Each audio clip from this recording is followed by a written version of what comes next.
वैसे तो हमारे देश में जो न्यूज डिबेट होते हैं वो एक सर्कस की तरह होते हैं, लेकिन इस बार सर्कस में किसी जोकर की नहीं बल्कि पैजामा मिसिंग की एंट्री हो गई। तुम तो सिर्फ पैजामों पे रोहिंग्या की नजर रखे हो, शांत कराइए इनको। अब मुद्दा तो डिबेट में होना था देश का, लेकिन हाईलाइट हो गया गौरव भाटिया का पैजामा। और सबसे मजेदार बात यह है कि अनुराग भदौरिया ने डिबेट की स्टार्टिंग ही गौरव भाटिया के पैजामे से कर दी। वोट चोरी, चंदा चोरी, भ्रष्टाचार का नया ठिकाना, देख तमाशा बिना पाजामा। ये वैसे तो डिबेट में देश के असली मुद्दों पर बहस होती है, चाहे वो बेरोजगारी हो, महंगाई हो, भ्रष्टाचार हो, लेकिन इस बार मुद्दा था कि भैया आपने पैजामा क्यों नहीं पहना।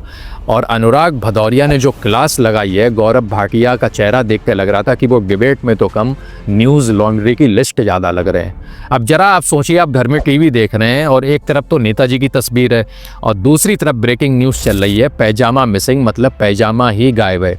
घर के ऑडियंस बेचारे आपस में बोर हो रहे हैं और आपस में कह रहे हैं कि ये देश डूबे ना डूबे, लेकिन इस गौरव भाटिया का पैजामा जरूर ढूंढ के दे दो और जो इसके पैजामे का इशू है वो जल्दी से जल्दी रिसॉल्व कर दो। आजकल कोई भी डिबेट देखिए, उसमें गौरव भाटिया का चेहरा ऐसा लग रहा है जैसे कोई स्कूल का बच्चा होमवर्क करके ना गया हो और उसकी क्लास टीचर ने उसे बीच क्लास में होमवर्क करते हुए पकड़ लिया हो। हाँ ठीक ऐसे ही।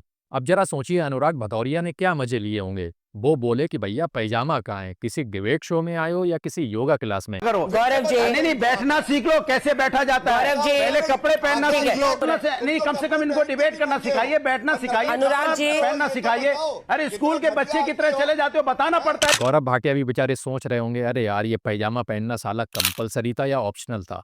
वाकई में जिस तरीके से गौरव भाटिया डिबेट में बैठा था, मुझे तो देख के ऐसा लगा कि जैसे आप लोग भी याद करिए, जब आप लोग स्कूल में यूकेजी या एलकेजी क्लास में रहे होंगे तो कभी ना कभी आपने अपने पैंट में हग लिया होगा और आपके हगने के बाद स्कूल की आया आपके पास आती थी और आपको बाथरूम में ले जाके आपका पैंट उतारती थी, धोती थी और आपको चड्डी में ही क्लास में भेज देती थी और आपको चड्डी पहन के क्लास में बैठना पड़ता था। ठीक वैसे ही गौरव भाटिया को भी डिबेट में बैठना पड़ा।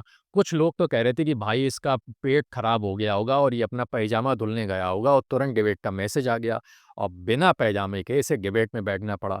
कुछ लोग तो ये तक कह रहे हैं कि भाई जिस तरीके से ये डिबेट में बैठा है पूरे देश के सामने, ये चड्डी भी पहने या नहीं पहने। अब भैया गौरव भाटिया चड्डी पहने या नहीं पहने वो मुझे क्या मालूम, वो तो गौरव भाटिया को ही पता होगा। क्योंकि अगर पेट खराब होता है तो पैजामा तो बाद में पीला होता है, पहले चड्डी पीली हो जाती है। तो अब वो तो गौरव भाटिया ही जानता होगा कि ये चड्डी में बैठा था डिबेट में या फिर बिना चड्डी के बैठा था। अब बेचारी एंकर अंजना और मोदी इन दोनों के बीच में ऐसी फंस गई जैसे WWE का रेफरी जो बीच में आके बोलता है कि भैया फाइट चल रही है या कोई फैशन शो चल रहा है। यूं तो छोड़िए, ट्विटर पर तो इतना बड़ा धमाका हुआ, मीम्स ऐसे फटे जैसे दिवाली के पटाखे।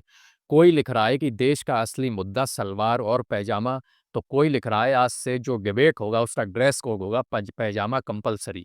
वैसे गौरव भाटिया का तो मेरा सलाम है, अगर पैजामा पहन के आते तो एक अच्छे नेता लगते, बिना पैजामे के आए तो ब्रेकिंग न्यूज़ बन गए।